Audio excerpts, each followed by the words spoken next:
Ayun o, mga foods nila oh.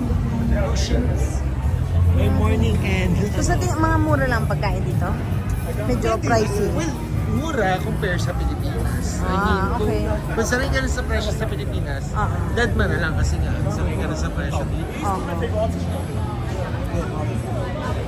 So yun yung pinaka welcome nila, art nila, no? Parehas, yun at saka yun. Dulo-dulo kasi. Okay. Para na-explain kayo. Tapos pag nalasing na, dito na nagkakain. Kasi nga, talagang... Yan, kainan. Mga restaurants gusto pala namin to. na mainit. Muy bien. Muy bien. Muy bien. Muy bien. D-U-I-V-I-E-N. Last two words, muy bien. Muy bien, walking street ang tawag. Po di bubi. Ay, ewan. Yun, basta. Yan ang welcome arc ng place na ito.